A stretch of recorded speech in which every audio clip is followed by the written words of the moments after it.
124ን ነው የምናየው። ምን የሚባሉ መዝሙራትን ጀምረናል? ማረግ አይደለም፣ ማዕረግ፣ የማረግ መዝሙራትን ጀምረናል። 15 ምዕራፎችን ያህል ከ120 እስከ 134 ድረስ 15 መዝሙራቶች እናገኛለን። እነዚህ የማረግ መዝሙራት ምን ማለት ነው? ምን ማለት ናቸው? መውጣት፣ ከየት ወዴት እየሄድን ነው? ወደ ከፍታው አይደለ? ዝቅ ካለችዋ ከባቢሎን ተነስተን ወደ ከፍ ወዳለችው ኮረብታ፣ ወደ ተራራዋ፣ ወደ ጽዮን፣ ወደ ኢየሩሳሌም እያመራን ነው። ስለዚህ በመንገዳቸው ሆነው እያመለኩ የሚሄዱባቸው መዝሙራቶች ናቸው። እያመለኩ፣ እየጸለዩ፣ እየገሰጹ፣ እያሰሩ፣ እየፈቱ የሚሄዱባቸው መዝሙሮች ናቸው። ምክንያቱም የጀመሩት መንገድ የዋዛ አይደለም። የጽዮን ጎዳና ብዙ ፈተና የሚበዛበት ጎዳና ነው እና ደግሞ ቆራጥ ከሆኑ እኛም አብረን ቆራጥ ከሆንን ይህን መንገድ አብረናቸው እንሄዳለን ካልን ብዙ ፈተና፣ ብዙ ልብ የሚያወልቅ ነገር፣ ብዙ አሳዛኝ ነገር ሊገጥመን ይችላል። ስለዚህ ለሱ ልባቸውን የሚይዙበት የእምነት መግለጫ የሆነ መዝሙራት፣ ጸሎቶች ለእግዚአብሔር ያቀርባሉ። እነሱን እያየን ነው ማለት ነው። ስለዚህ ዛሬም የሱ ተቀጣይ ነው። መዝሙር 124 የዳዊት መዝሙረ ማዕረግ። እስራኤል እንዲህ ይበል፣ እግዚአብሔር ከኛ ጋር ባይሆን ኖሮ፣ ሰዎች በእኛ ላይ በተነሱ ጊዜ እግዚአብሔር ከኛ ጋር ባይሆን ኖሮ፣ ቁጣቸው በላያችን በነደደ ጊዜ በቁመናችን በዋጡን ነበር። ጎርፍ ባጥለቀለቀን፣ ፈረሰኛ ውሃ ባሰጠመን፣ ደራሽ ውሃም ጠራርጎ በወሰደን ነበር። በጥርሳቸው ከመዘንጠል የጠበቀን እግዚአብሔር ይባረክ። ነፍሳችን እንደ ወፍ ከአዳኝ ወጥመድ አመለጠች። ወጥመዱ ተሰበረ፣ እኛም አመለጥን። የሰማይና የምድር ፈጣሪ የእግዚአብሔር ስም ረዳታችን ነው። አሜን። የመጀመሪያውን ክፍል እስቲ አብረን እንበለው። እስራኤል እንዲህ ይበል የሚለው የሚደግሙት ክፍል ስለሆነ ነው። ጉባኤው አብሮ ይደግማል። እስራኤል እንዲህ ይበል፣ እግዚአብሔር ከኛ ጋር ባይሆን ኖሮ፣ ሰዎች በእኛ ላይ በተነሱ ጊዜ እግዚአብሔር ከኛ ጋር ባይሆን ኖሮ፣ ቁጣቸው በላያችን በነደደ ጊዜ በቁመናችን በዋጡን ነበር። ጎርፍ ባጥለቀለቀን፣ ፈረሰኛ ውሃ ባሰጠመን፣ ደራሽ ውሃም ጠራርጎ በወሰደን ነበር። በጥርሳቸው ከመዘንጠል የጠበቀን እግዚአብሔር ይባረክ። ነፍሳችን እንደ ወፍ ከአዳኝ ወጥመድ አመለጠች። ወጥመዱ ተሰበረ፣ እኛም አመለጥን።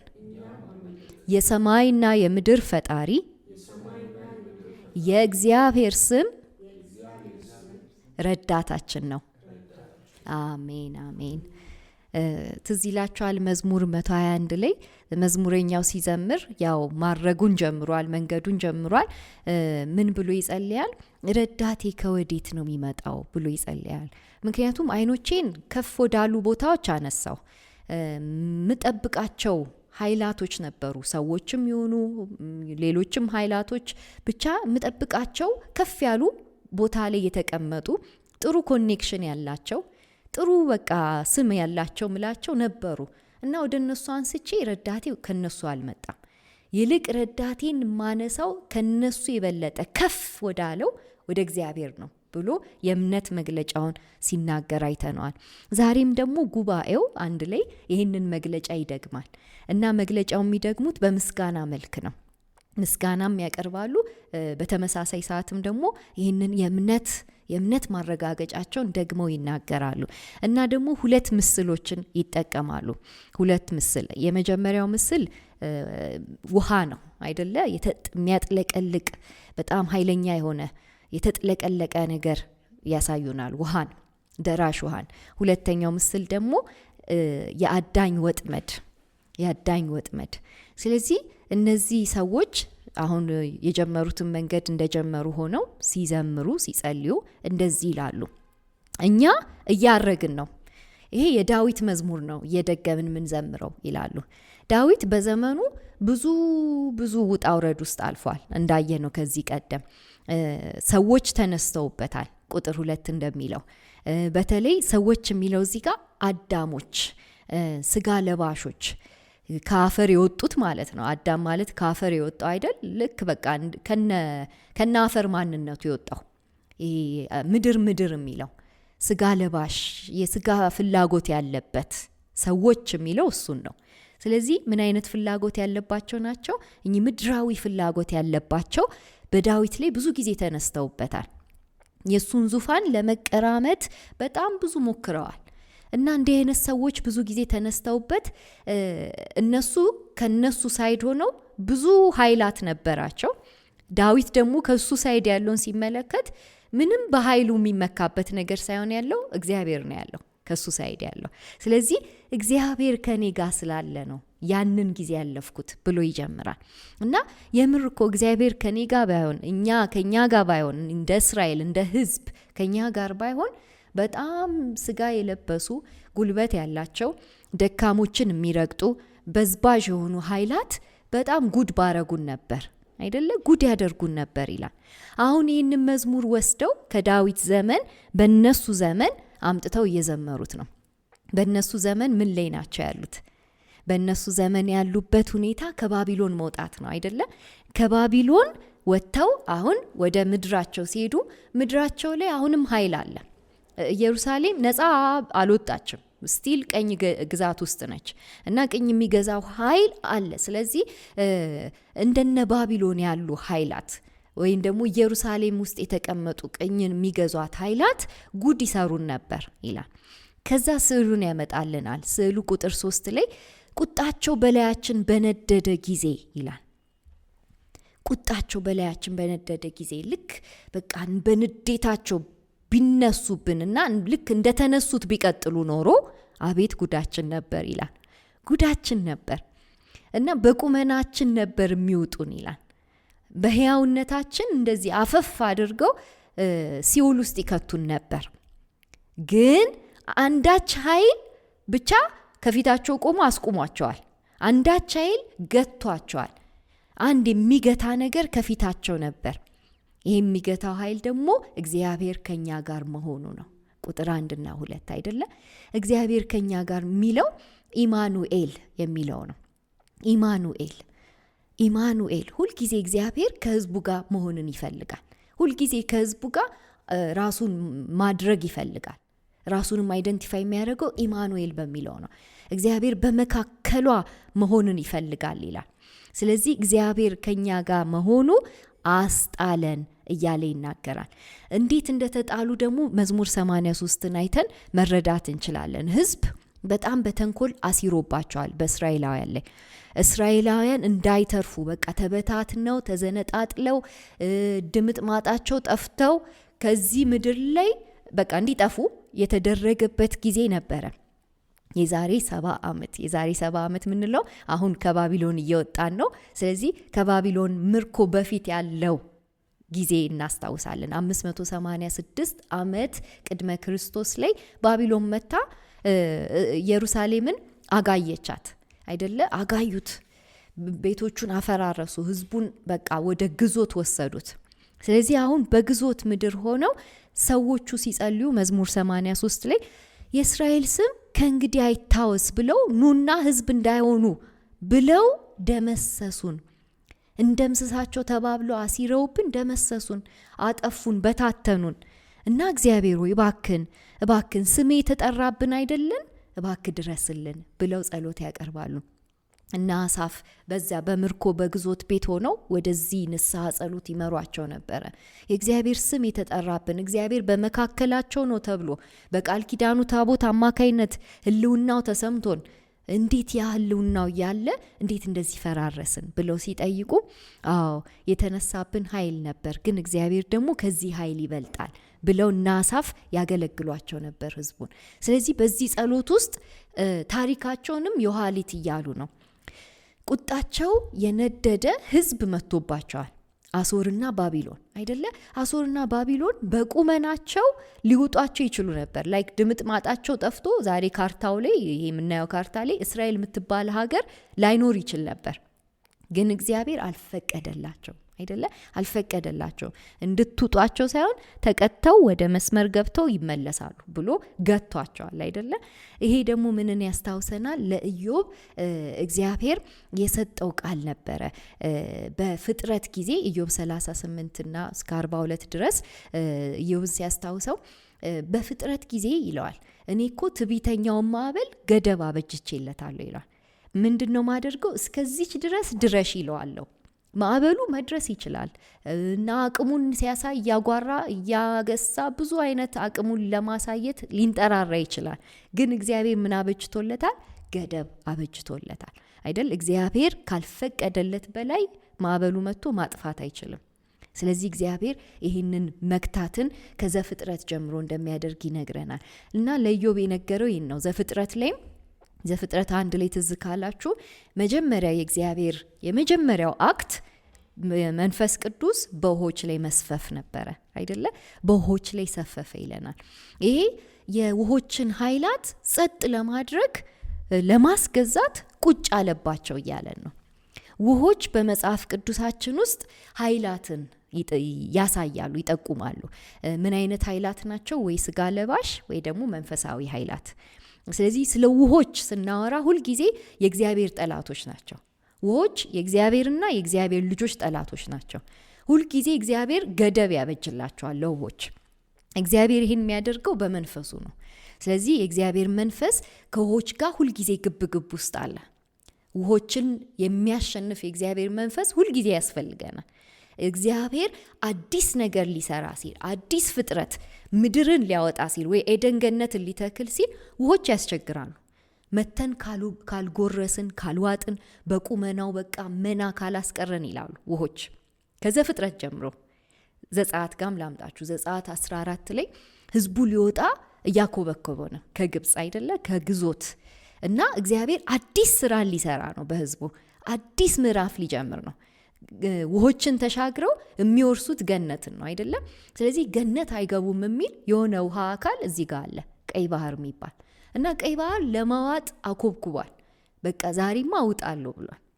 እና እግዚአብሔር በመንፈሱ ትዝ ይላችኋል ዘጸአት 14 ላይ ሌሊቱን ሁሉ የነፈሰ ከእግዚአብሔር ዘንድ የሆነ ንፋስ መጣ አይደለም? ሌሊቱ ሙሉ ሲነፍስ እና ያለን ያለው ግብ ውስጥ ነበር የእግዚአብሔር መንፈስ። ሌሊቱ ሙሉ ከውሆች ጋር እውጣለሁ አትውጥም፣ እውጣለሁ አትውጥም፣ የኔ ናቸው አትውጥም እያለው ነበር። ስለዚህ የእግዚአብሔር መንፈስ አቆመው፣ ገደብ አበጀለት። እስከዚች ድረስ ድረሽ፣ ከዚህ በኋላ ልጆቼ ናቸው የሚሻገሩት ብሎ ግድግዳ አድርጎ ያዘላቸው። ህዝቡ በድል ተሻገረ አይደለ? ስለዚህ የድል መዝሙር ሲዘምሩ ዘጸአት 15 ላይ እግዚአብሔር ተዋጊ ነው ስሙም እግዚአብሔር ነው ይላሉ። የተዋጋላቸው ኃይል እንዳለ ገብቷቸዋል። የሆነ የእግዚአብሔር መንፈስ መጥቶ የገታው ኃይል አለ። ስለዚህ ሊውጣቸው የነበረውን ኃይል እግዚአብሔር ገድቦት ህዝቡ ተሻገር ይለናል። አሁንም ሌላ ምዕራፍ ላይ ደረሱ በነ ኢያሱ ዘመን። መሳፍንት ከመግባታችን በፊት ኢያሱ መጽሐፍ ላይ ኢያሱ 4 እና 5 ላይ እንደዚሁ አንድ አይነት የሆነ ኃይል ዮርዳኖስ የሚባል ኃይል መጣ። የመጨረሻው ሊሻገሩት የሚገባው አይደለ? እና ዮርዳኖስም በጣም በመከር ወራት ነው እየገሰገሰ እንደ ፈረሰኛ፣ ልክ 124 እንደሚለን እንደ ፈረሰኛ አሁን ማውጣዋለሁ እያለ መጣ። ቀይ ባህር ጋር ያመለጠውን እዚህ ሊጨርስ ፈለገ። ስለዚህ ያንን የዮርዳኖስን ውሃ የሚከፍል የእግዚአብሔር ኃይል አስፈለገ። ምንድነው የተሰጠው ትእዛዝ ለኢያሱ? ክብሩን የተሸከሙት ካህናት ይርገጡት አለው። ልክ እንደ ዘፍጥረት 1 አይደለ? ዘፍጥረት 1 የእግዚአብሔር መንፈስ ቁጭ ሲልበት ዞር አለና ምድር ወጣች አይደለ? ኤደን ገነት ወጣች። አሁንም ቀይ ባህር ላይ ያስቸገረው ያ የቀይ ባህር ኃይል በእግዚአብሔር መንፈስ ዞር እንዳለ እና ያው ግብፃውያን የሱ ናቸው ዋጣቸው አይደለ? እግዚአብሔር የማይታዘዙ ስለሆኑ የኔ ናቸው ብሎ አቅም አገኘ። አሁን ደግሞ እስራኤላውያን ከነዓን አይገቡም፣ ኤደን ገነት አይገቡም ብሎ ይሄ ኃይል መጣ። ስለዚህ ክብሩ ያለባቸው ልክ ሲረግጡት እንደ ግድግዳ ሆኖ ዮርዳኖስ ይቆማል። አሁንም አትችልም ተባለ። አትችልም፣ የኔ ናቸው፣ እውጣለሁ አትውጥም፣ እውጣለሁ አትውጥም፣ ይሻገራሉ፣ ይገባሉ አለው። የሚገርመው ኢያሱ ምዕራፍ 3 ላይ እንደ ክምር የቆመበትን ከተማ ስም ሲሰጠን አዳም የምትባል ከተማ ላይ ተከምሮ ውሃው ቆመ ይለናል። ይሄን ስም የሚሰጠን በምክንያት ነው። አዳም ጋር ያ የሞት ኃይል ቆመ። አዳምን ሊውጠው የነበረ አዳምን ከተማ በቃ አጥለቅልቆ መዋጥና ማለፍ የለመደ ውሃ አሁን ክብሩ ሲነካው ተከፈለና ቆመ ይለናል። አዳም የምትባል ከተማ ለሰው የመጣው ያ ፍርድ ውሃ አቆመ።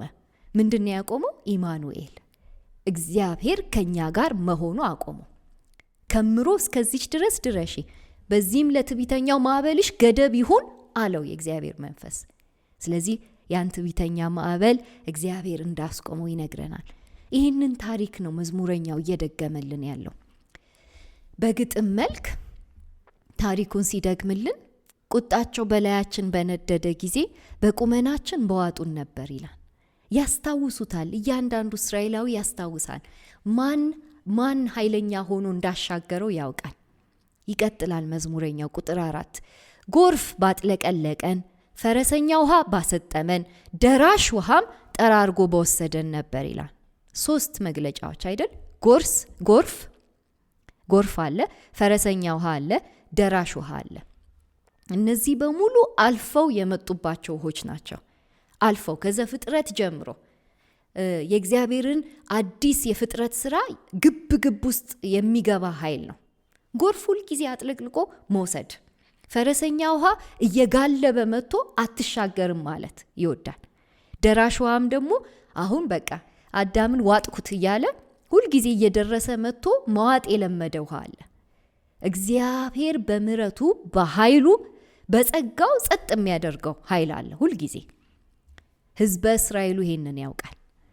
አሁንም ደግሞ ከባቢሎን ወጥተው ጽዮንን እያረጉ አይደለ? ጽዮን አትገባም የሚል ኃይል እንዳለ ያውቃሉ። ሁሌ ግብ ይፈጥራል። ሁሌ የእግዚአብሔርን ልጆች ይገዳደራቸዋል። ስለዚህ የእግዚአብሔር መንፈስ አሁንም መጥቶ አይ ልጆቼ ይሻገራሉ ይላል አይደለ? እግዚአብሔር ከኛ ጋር ነው ይላሉ ልጆቹ። እግዚአብሔር ከኛ ጋር ነው፣ አብሮነቱ ይበቃል። ተሻግሮ ለመግባት አብሮነቱ ይበቃል አይደለ? ስለዚህ ይህንን ምስል በደንብ ይሰጠናል። ከ1 እስከ 5 ይህንን ያሳየናል ማለት ነው። ሌላው ኢማኑኤል ከኛ ጋር ሲሆን ይለናል። ሁለተኛው ምሳሌ ኢማኑኤል ከኛ ጋር ሲሆን ከአዳኝ ወጥመድ መትረፍ ነው ይለናል። ደራሽ ውሃው እግዚአብሔር ያስተፋናል። ሁልጊዜም ለትዕቢተኛው ማዕበል ገደብ ያበጅለታል አለ። ሌላው የሚሞክረው መዝሙር 91 ላይ እንዳየነው አዳኝ ሁልጊዜም በልጆቹ ዙሪያ ይመጣል አይደለ? ያደባል። ካሁን ስተው ካሁን በዋጥኳቸው ይላል። ካሁን የኔ ወጥመድ ውስጥ በገቡ ይላል። በአማኞች ዙሪያ በእግዚአብሔር ሕዝብ ዙሪያ የሚዞር የሚያደባ በአንበሳ የሚመሰል በእባብ የሚመሰል አዳኝ አለ አይደለ? ስለዚህ ይህንን ይነግረናል።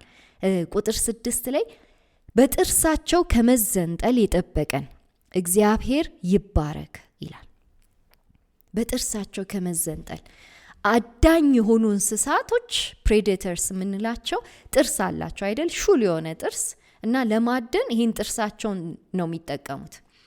አድነው አደናቸውን ካገኙ በጣም በቃ ጉዱ ፈላ ያ አደን አይደለ? ይዘነጣጥሉታል፣ ይበሉታል፣ ይውጡታል። እና እንዲህ አይነት በዘመናችን ሁልጊዜ ነው ያለው ይላሉ። አሁን ስለ መንፈሳዊ ዓለም ማሰብ አለብን አይደለ?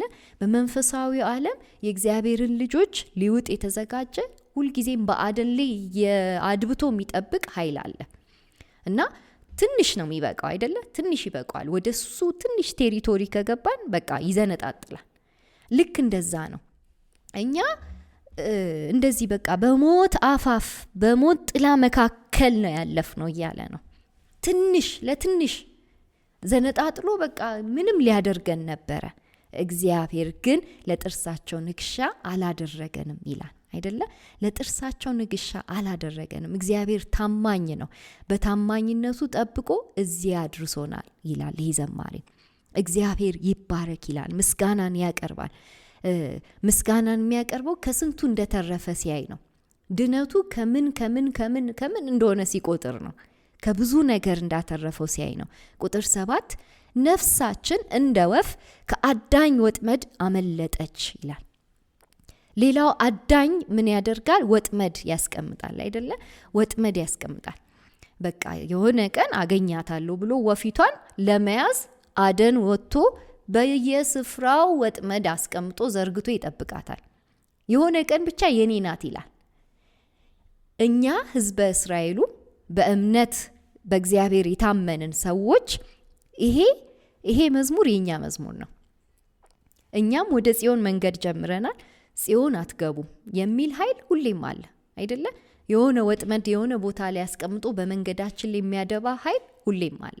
ስለዚህ ይህን ጸሎት የዳዊት ጸሎት ነው። ዛሬ ባቢሎን ወጥተው የሚጸልዩት ጸሎት ነው። እኛም ደግሞ ዛሬ ጽዮን እየሄድን የምንጸልየው ጸሎት ነው አይደል? የምንወርሰው የእግዚአብሔር መንግስት አለ።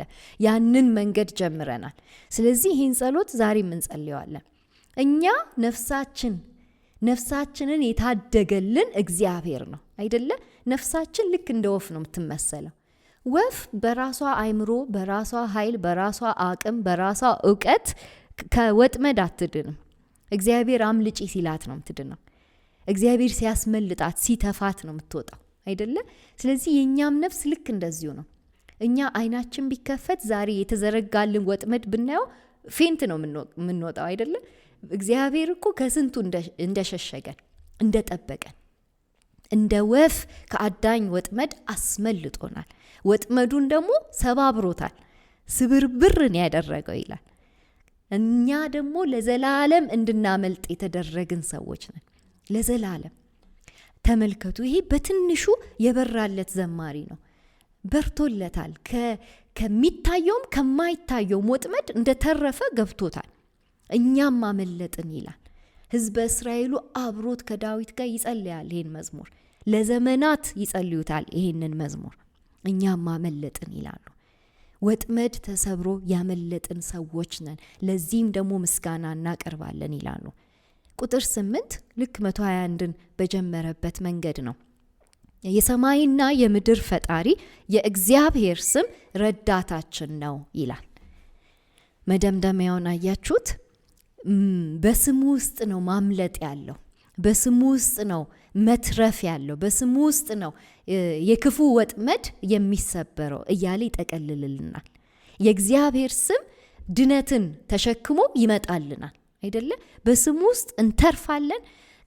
ከቅድሙ ካሰቃቂው ጎርፍ፣ ከፈረሰኛው ውሃ፣ ከደራሽ ውሃ ጠራርጎ ሊወስደን ከተዘጋጀው፣ ሊያሰጥመን ከፈለገው፣ ሊያጥለቀልቀን ከፈለገው፣ ሊውጠን ከፈለገው፣ ሰባብሮ ዘነጣጥሎ እዚች ባቢሎን ሊያስቀረን ከፈለገው ነገር በስሙ ድነን እንወጣለን ይላል። በስሙ መውጣት አለ፣ በስሙ መትረፍ አለ ይላል። ይሄ ስም ከዘፍጥረት ጀምሮ የምታውቁት ሰማይና ምድርን ሲፈጥር ነው።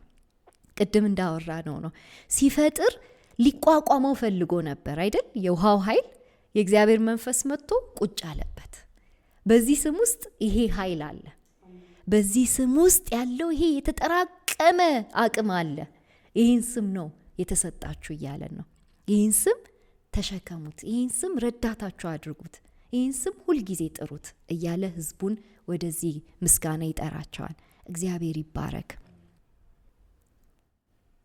መዝሙር 125ን እንመልከት። መዝሙረ ማዕረግ።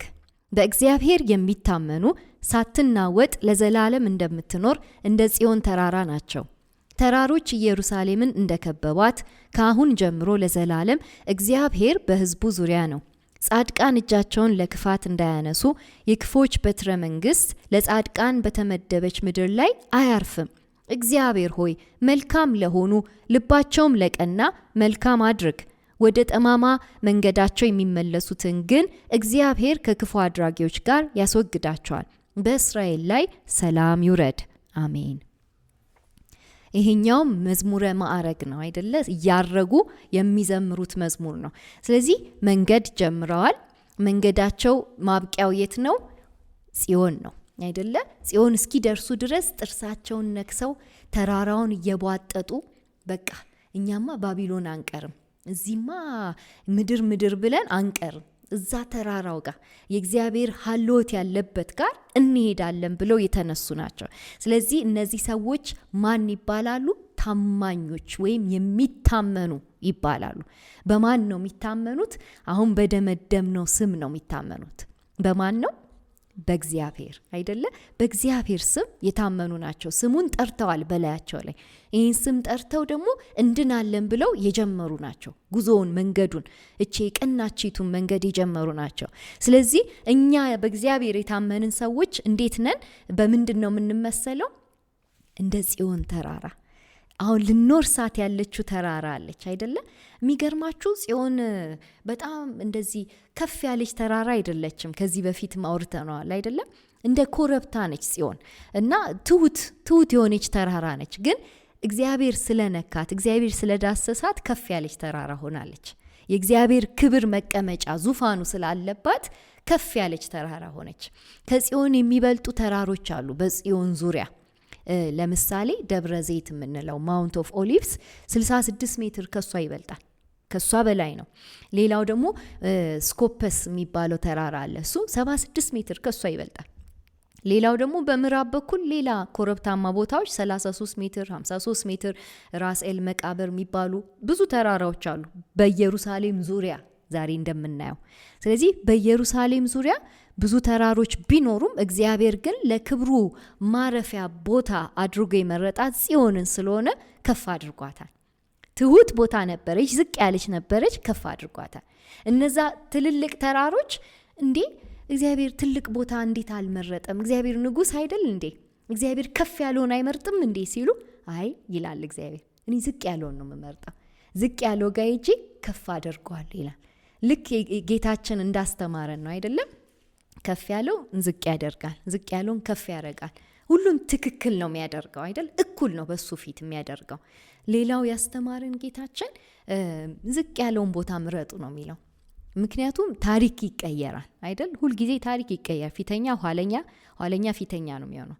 ከፍ ያለ ዝቅ ነው የሚደረገው። ስለዚህ እኛ እንደሱ ተከታዮች የሱን ባህሪ ነው እንድንወርስ የሚፈልገው። ስለዚህ ትንሿን ጽዮንን ተራራ እንዳትናወጥ ለዘላለም እንድትኖር አድርጎ አጽንቷታል። እኛም ደግሞ የሷ ወራሾች ስለሆንን እኛም የሷ ዕጣ ነው የሚያገኘን ይላል። ሳትናወጥ ለዘላለም እንደምትኖር እንደ ጽዮን ተራራ ነው ምንሆነው እኛ ታማኞቹ፣ እኛ በእግዚአብሔር የታመንን፣ ቶራውን ምናሰላስል፣ ቃሉን ሌት ተቀን ምናነብ፣ ወደ እርሱ በጸሎት ምንቀርብ እኛ ታማኞቹ እንደ ጽዮን ነው ምንሆነው ይላል። እንደ ጽዮን ትንሽ ብትሆንም ኃያል ያደረጋት እግዚአብሔር እንደሷ እኛንም ያደርገናል ይላል። ቁጥር 2 ተራሮች ኢየሩሳሌምን እንደ ከበቧት ይላል። ካሁን ጀምሮ ለዘላለም እግዚአብሔር በሕዝቡ ዙሪያ ነው። ተራሮች ማንን ከበዋታል? ኢየሩሳሌምን ወይም ጽዮንን። አንድ አይነት ነው ጽዮንና ኢየሩሳሌም። እና እሷ በዙሪያዋ ቅድም እንዳልኳችሁ ደብረ ዘይት አለ፣ ስኮፖስ አለ፣ ብዙ ተራሮች ከበዋታል። ብዙ ከፍ ያሉ ቦታዎች ከበዋታል። እነሱ እሷን እንዳያስፈራሩ ግን ከበባ እንዲሆኑላት አድርጓቸዋል። ቅድም እንዳየው ነው እግዚአብሔር የሰማይና የምድር ፈጣሪ ስለሆነ ውሆችን ያስገዛል ብለናል አይደለ? ተፈጥሮን በእጁ ይይዛል። ስለዚህ አሁንም ተራሮች እሷን ለማስፈራራት ሳይሆኑ የከበቧት በዙሪያዋ እንደ ከለላ እንዲሆኑላት አስገዝቷቸዋል ይላል።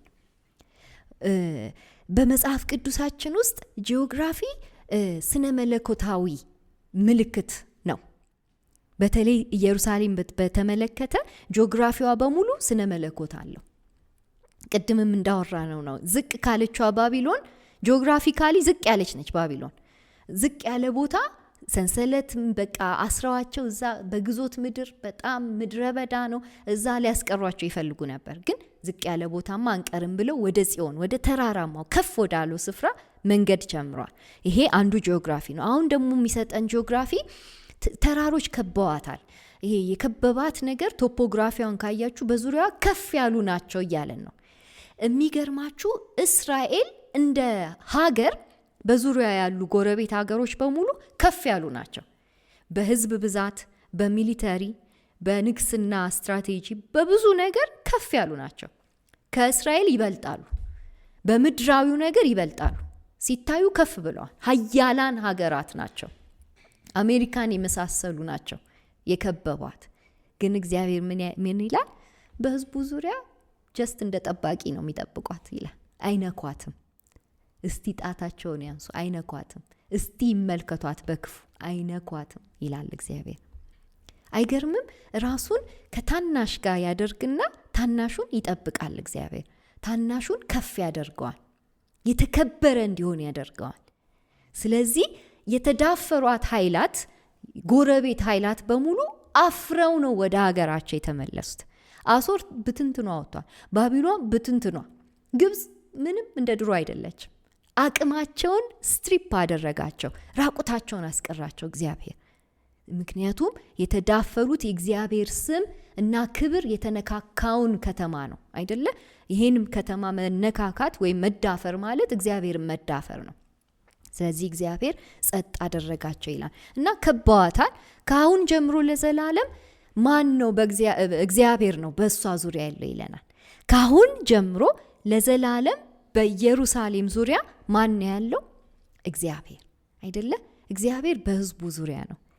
ከከበባት በላይ የከበባት የእግዚአብሔር መንፈስ ነው። ከፍ ካለው በላይ ከፍ ያለው አሁን በሷ ላይ እግዚአብሔር ነው። ስለዚህ እነዛ ከፍ ብለው ወደ ታች የሚያዩት ኃይሎች ወደ ታች ሊያዩት አይችሉም። ከቧታል። ሌላ ኃይል ከቧታል። ሌላ ኃይል ከቧታል። መዝሙር 46 ላይ ከቨር አድርገናል። መዝሙር 46 ቁጥር 5 ስለ ጽዮን ስለ ከተማዋ እየነገረን ነው እና ምን ይላል? እግዚአብሔር በመካከሏ ነው አትናወጥም ይላል። አትናወጥም ይላል 46 ላይ በመካከሏ ነው። ቅድም የጀመርነው 124 ላይ ኢማኑኤል አይደለ?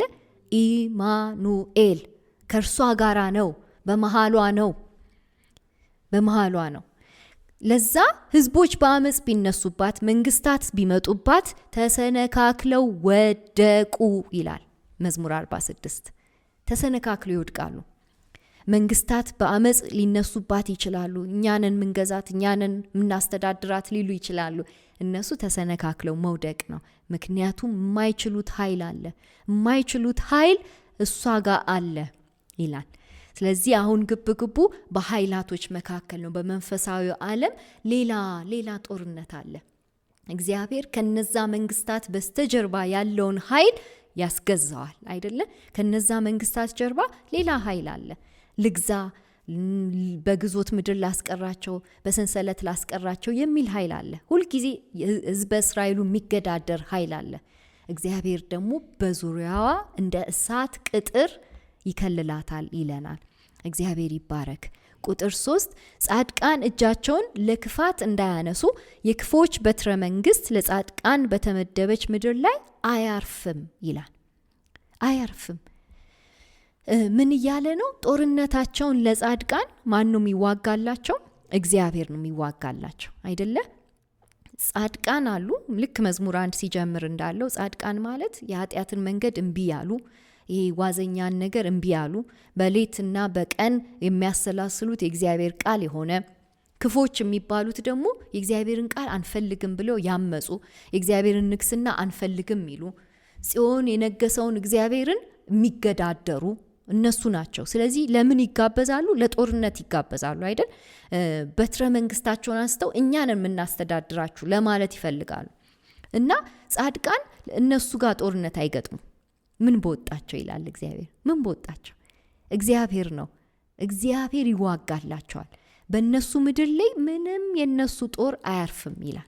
ምንም የነሱ ፍላጻ አይመጣም ይላል። በእነሱ ላይ የተሰራ ማንኛውም መሳሪያ አይከናወንለትም ብሎ እግዚአብሔር ራሱ ይዋጋላቸዋል ይላል። እግዚአብሔር ሆይ መልካም ለሆኑ ልባቸውም ለቀና መልካም አድርግ፣ ወደ ጠማማ መንገዳቸው የሚመለሱትን ግን እግዚአብሔር ከክፉ አድራጊዎች ጋር ያስወግዳቸዋል ይላል።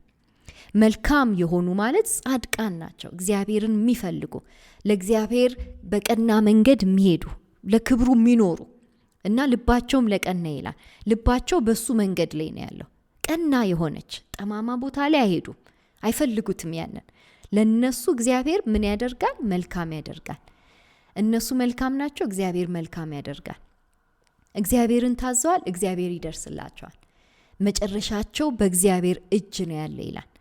የነሱ ተቃራኒዎች ደግሞ አሉ አይደለ?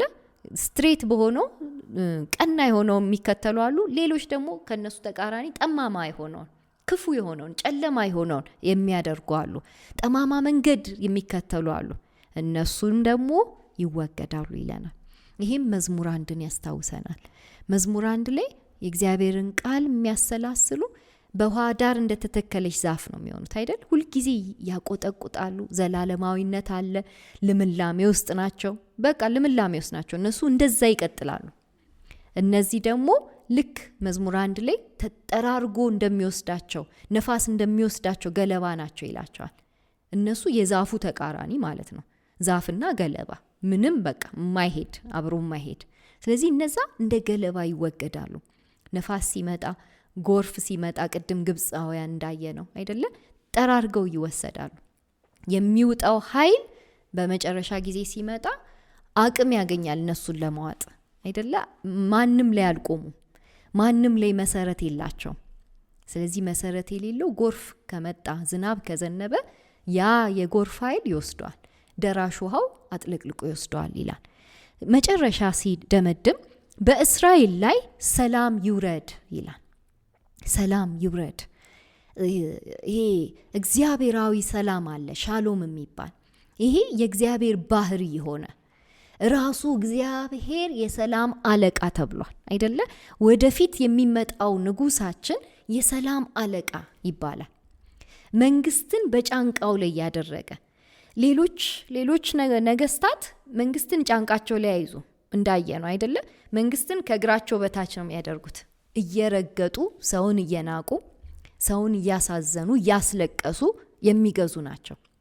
አሁን ግን በእስራኤል ላይ የሚወርደው ይህ የሰላም አለቃ የሆነው ሰላሟን ይዞ ነው የሚወርደው ይለናል። ሰላሟን ሊያሰፍንላት ይወርዳል። ለዛ እኛም ወደፊት የምንኖርባትን ባለፈው ሳምንትም ዘማሪው አበረታቶናል አይደል? ለሰላሟ ጸልዩ ይለናል። ለሰላሟ ምን ጸልዩ? የሰላም አለቃዋ እንዲመጣ ጸልዩ እያለን ነው አይደለ? ዳግመኛ ምጽአቱን ናፍቁ እያለን ነው። በሌላ አነጋገር ይምጣ ይሄ የሰላም አለቃችን፣ እሱ ነው ሰላም የሚያሰፍነው ይለናል። ሻሎም ማለት ሁለንተናዊ ነው። በነፍስ በስጋ በአይምሮ በስሜት በሁሉም የሆነ ሰላም። ስለዚህ ይህንን ሰላም ናፍቁት። ማንም ፖለቲካዊ መሪ ይህን ሰላም አይሰጥም። ማንም እንደውም እንድንናፍቀው ነው የሚያደርጉን። ይህንን መሪ የጌታችን መምጣት የንጉሱን መምጣት እንድንናፍቅ ያደርጉናል ይላል። ስለዚህ በእስራኤል ላይ ሰላም ይውረድ ስንል ጌታችን የሰላም አለቃ የሆነው ጌታችን ይምጣ እያለን እየደመደምን ነው ማለት ነው። የሰላም አለቃ ይምጣ።